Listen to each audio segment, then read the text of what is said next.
Forget the mischievous shapeshifters or the tragic water spirits you think you know from Celtic folklore. Hidden in the freezing, storm-battered Orkney Islands of Scotland lurks an entity so purely evil, so biologically horrifying, that locals refused to even speak its name without uttering a desperate prayer. They called it the Nuckelavee, the devil of the sea. Picture this: a colossal, completely skinless horse. Fused directly into its spine is a legless human torso with arms so long they drag on the ground. Black blood pumps visibly through thick yellow veins. Its single giant eye burns like a red flame, and its gaping mouth exhales a toxic vapor that instantly wilts crops and sickens livestock. British folklorist Catherine Briggs once crowned it the nastiest of all the demons in Scotland's Northern Isles. But the Nuckelavee is more than just a terrifying campfire myth. It was the ultimate scapegoat for horrific real-world ecological disasters, deadly plagues, and a man-made chemical poisoning that devastated entire island communities. In this video, we are going to dissect the anatomy of this walking nightmare. We'll uncover the chilling, scientific, and historical truths that birthed the legend of the Skinless demon, explore its epic cosmic war against the ancient sea Mither, and reveal the one crucial survival rule you need to know if you ever find yourself hunted by it. Stick around, because the true story behind the Nuckelavee is far more disturbing than the myth itself. Imagine standing on the rugged, windswept coastline of the Orkney Islands, an archipelago scattered off the northeastern tip of Scotland. Here, the North Sea does not merely surround the land. It dictates every aspect of existence. For centuries, the islanders relied on these freezing, unpredictable waters for their survival, drawing fish from its depths and traveling across its treacherous surface. But the sea is a fickle provider. It gives life, but it is equally quick to take it away, swallowing ships whole and battering the coastline with merciless winter storms. In a world before modern meteorology and medicine, the churning ocean was a realm of unfathomable mystery and sheer, uncontrollable chaos. From this profound primal fear of the deep, the human imagination birthed a pantheon of monsters. But among the mischievous water sprites and deceptive shapeshifters, one entity stands alone at the absolute apex of terror. It is a creature of unmixed malignity, a biological impossibility, and a walking apocalypse. To even speak its name was considered an invitation to doom, prompting islanders to immediately utter a frantic prayer for divine protection. It is the Nuckelavee. The name itself carries the weight of ancient dread. Derived from the Orcadian dialect word Nuckelavee, the term translates quite literally to the devil of the sea. Antiquarians suggest that the root Nuck shares a linguistic lineage with Old Nick, a colloquial name for the Christian devil, and even ties back to the Latin word necare, which simply and brutally means to kill, and kill it did.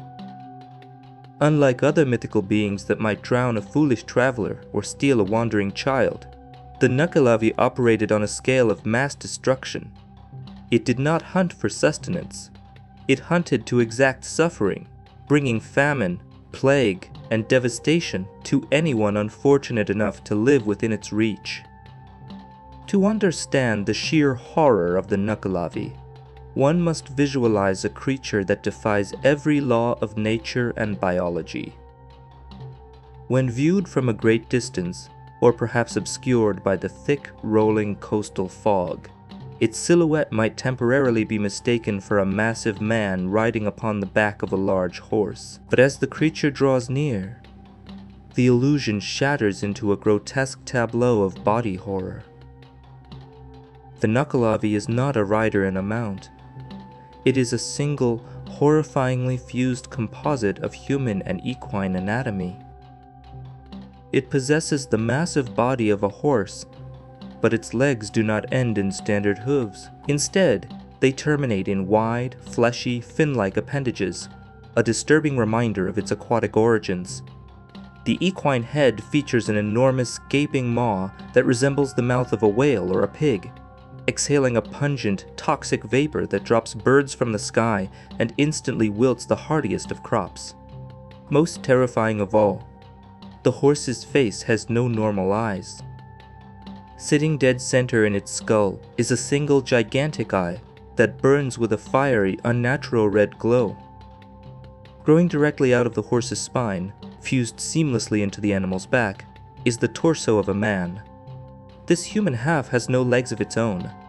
Its arms are nightmarishly elongated, thick with muscle, and swing loosely all the way down to the ground. The human head perched atop this torso is monstrously disproportionate, often described as being up to 3 feet in diameter. Because of its immense weight and the weak, spindly neck supporting it, the colossal head cannot stay upright. It lolls and rolls sickeningly from side to side with every lumbering step the beast takes. Yet, the crowning horror of the Nuckelavee, the detail that elevates it from a mere monster to a masterpiece of terror, is that the creature has absolutely no skin. It is completely flayed. Anyone unfortunate enough to witness the demon sees raw, exposed anatomy. Pale, thick sinews stretch and snap, and massive, raw red muscles writhe and pulsate in the open air. Coursing over this exposed musculature is a network of thick, jaundiced yellow veins, through which sludges a heavy, tar-like black blood. It is a walking anatomical dissection, a living embodiment of decay and biological wrongness that assaults the senses and shatters the sanity of the observer. While the Nuckelavee's appearance is terrifying, its actions on the mortal plane were utterly catastrophic. Despite being a creature born in the abyssal depths of the saltwater, its true reign of terror occurred when it emerged onto the land. The Nuckelavee was entirely malevolent, lacking any of the redeeming or tragic qualities found in other folklore monsters. Historically, the people of the Orkney Islands found themselves at the mercy of sudden blights, unexplained crop failures, and devastating animal sicknesses. To rationalize these invisible killers, they pointed to the Nuckelavee. The creature's steaming venomous breath was blamed for long, unnatural droughts that parched the earth and ruined the harvest. If livestock inexplicably plummeted off the high coastal cliffs, or if a sudden epidemic tore through a village, it was universally accepted as the handiwork of the Skinless demon. The creature's wrath was uniquely tied to human industry, specifically the practice of kelp burning. In the early 18th century, a new industry swept through the Scottish Islands.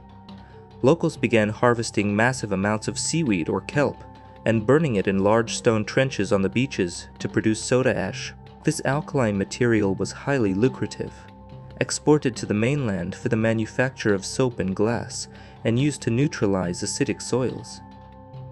However, the burning process produced a thick, choking, incredibly pungent smoke that blanketed the shorelines.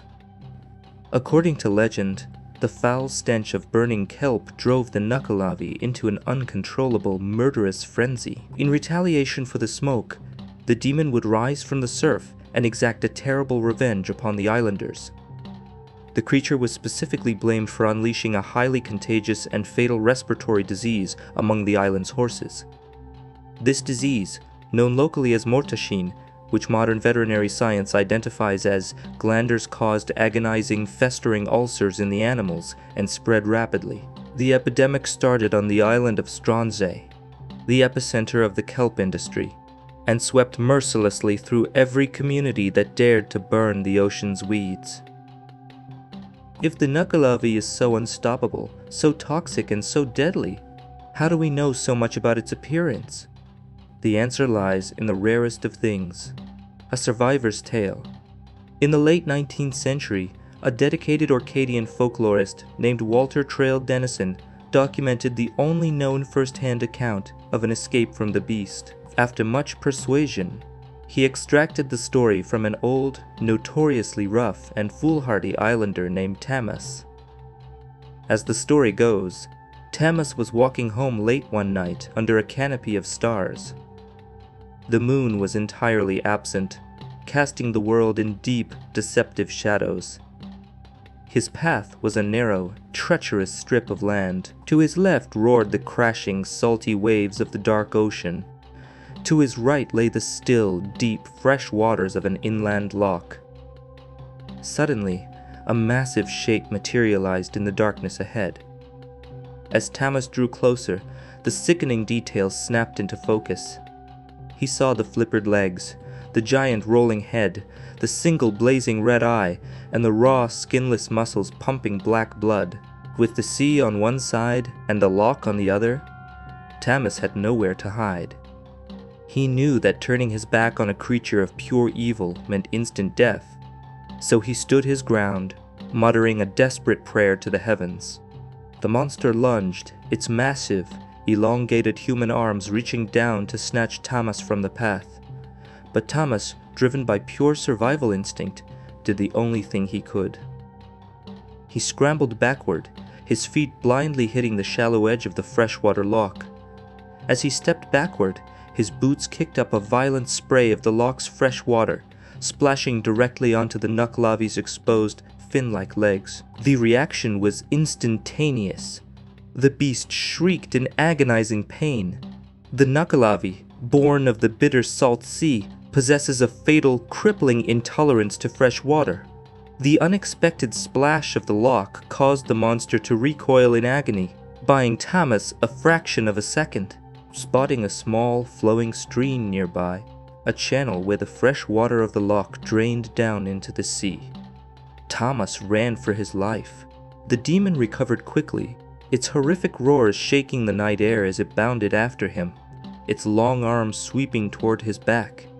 Just as the creature's clawed hand grazed his clothing, Tammas leapt with all his might across the running water of the stream. He landed hard on the opposite bank, completely senseless from the shock, leaving only his bonnet behind in the monster's grip. The Nuckelavee was stopped dead in its tracks, bound by the ancient supernatural laws that govern the beasts of the sea. It could not cross the barrier of flowing fresh water. It stood on the far bank, emitting unearthly yells of frustrated rage into the night, before finally retreating into the salty depths.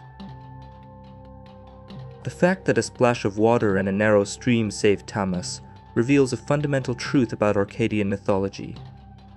Even the most terrifying evils are bound by cosmic rules. The Nuckelavee's sheer power begs a logical question. If this skinless demon is virtually invincible to human weapons, why didn't it simply eradicate all life on the islands? The answer lies in the ancient invisible war that governs the seasons. The islanders believed in a grand, dualistic struggle between two mighty elemental spirits. The first is Teran, a malevolent entity whose name means furious anger in the local dialect. Teran rules the dark half of the year, bringing the freezing gales, the violent winter storms, and the chaotic churning of the ocean. But opposed to Teran is the Mither of the sea, the benevolent mother of the ocean. She represents the warmth of summer, the calming of the waves, and the flourishing of aquatic life. Every spring, around the vernal equinox, the sea Mither returns to battle Teran in a weeks-long invisible clash known as the Vortully, or spring struggle. This titanic battle manifests in the physical world as terrible spring gales and raging seas. Eventually, the sea Mither emerges victorious, binding Teran in the darkest depths of the ocean, and ushering in the warm, peaceful Orkney summer. It is during her summer reign that the islands are safe from the devil of the sea. The sea Mither is the only entity in existence powerful enough to control the Nuckelavee. She uses her divine strength to chain the skinless beast to the ocean floor throughout the summer months, allowing the islanders to safely plant their crops and tend to their animals without fear of its toxic breath. However, by the time autumn arrives, the effort of maintaining the summer calm and keeping two powerful demons imprisoned exhausts the sea Mither. Teran breaks his chains, initiating the Gorveli, the autumn tumult. He seizes control of the weather, banishes the sea Mither to parts unknown, and the freezing, treacherous winter begins anew. With the sea Mither gone, the Nuckelavee is unleashed from its prison, free once more to roam the coastlines under the cover of the long, dark winter nights. To truly appreciate the nightmare of the Nuckelavee, we must place it next to its mythological cousins. Scotland is famous for its deadly aquatic equines, most notably the Kelpie and the Each-Uisge. The Kelpie is a shape-shifting spirit that haunts the freshwater rivers and streams of the Scottish Highlands. It typically appears as a beautiful, tame, gray or white pony standing by the water's edge, its mane dripping with riverweed.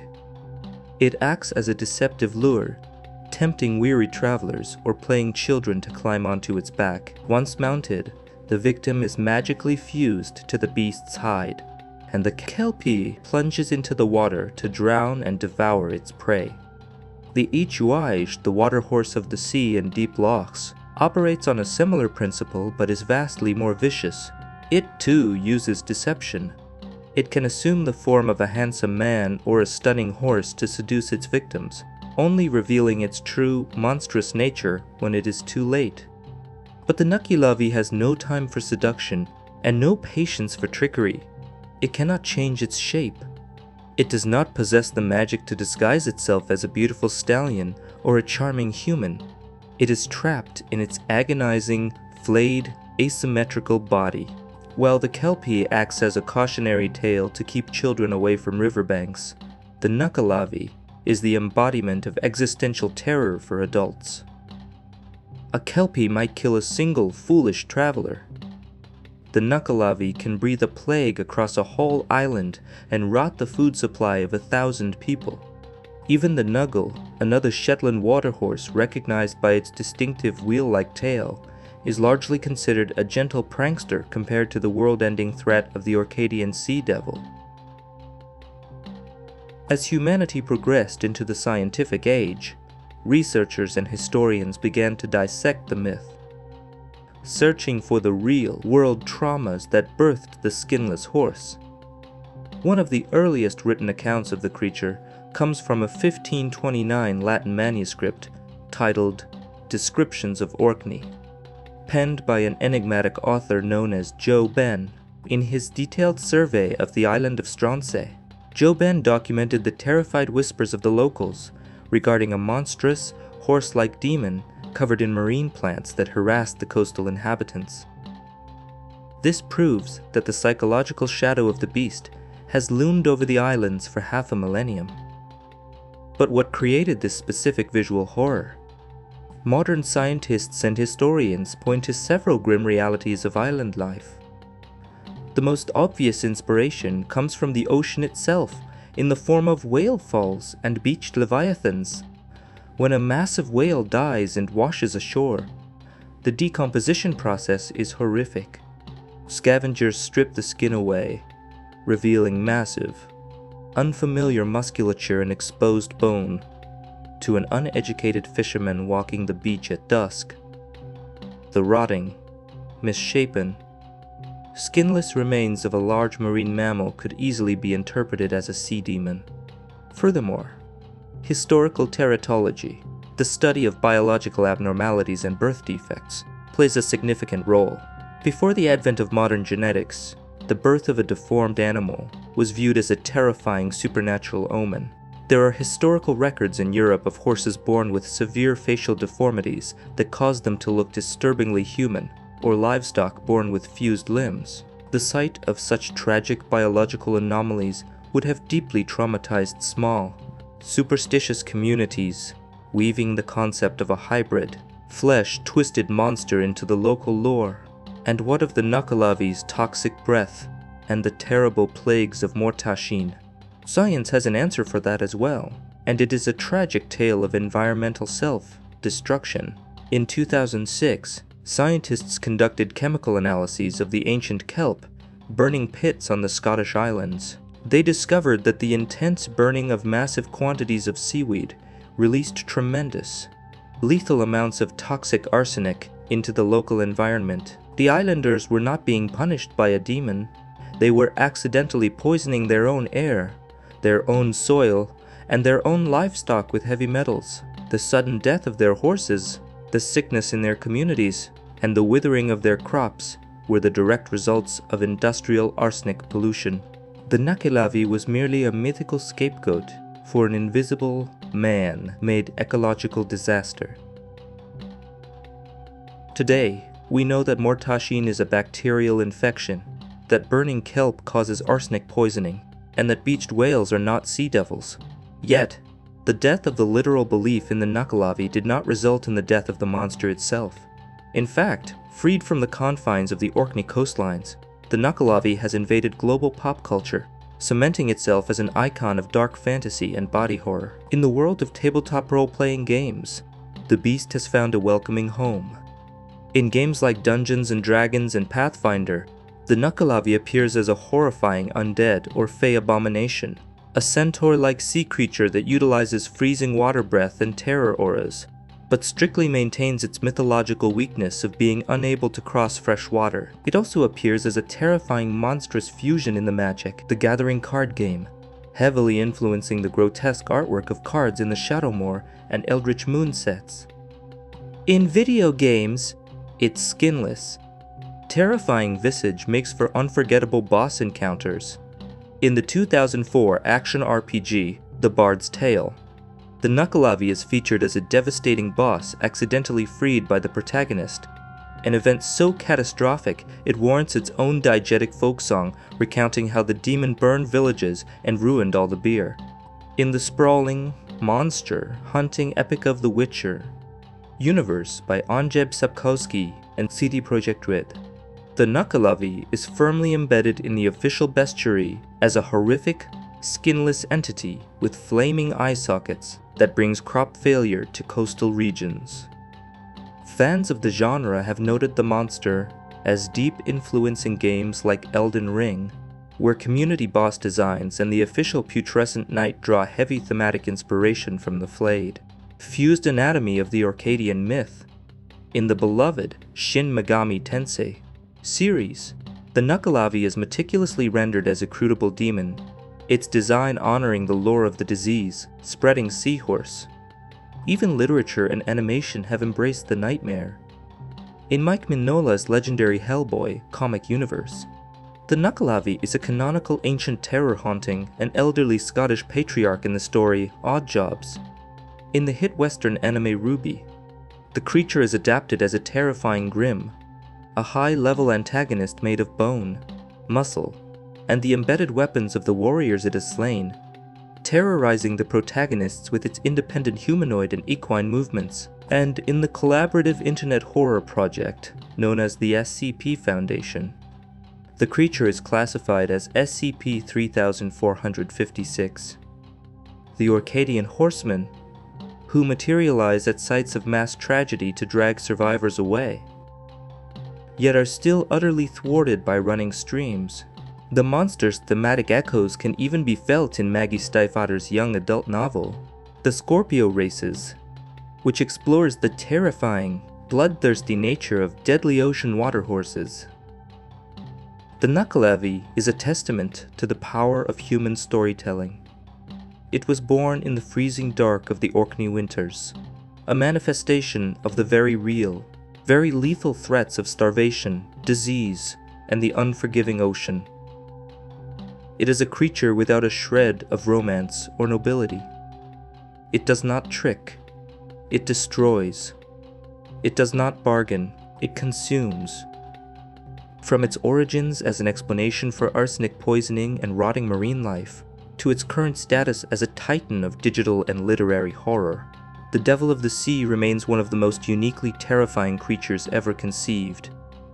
So, the next time you find yourself walking along a coastal path at night, with the salty roar of the ocean on one side and a silent fresh loch on the other, listen closely to the wind, and if you hear the wet, heavy thud of flippered hooves and smell the sudden choking scent of burning seaweed, remember the old Orcadian rule. Find a running stream, cross the fresh water, and never, ever look back.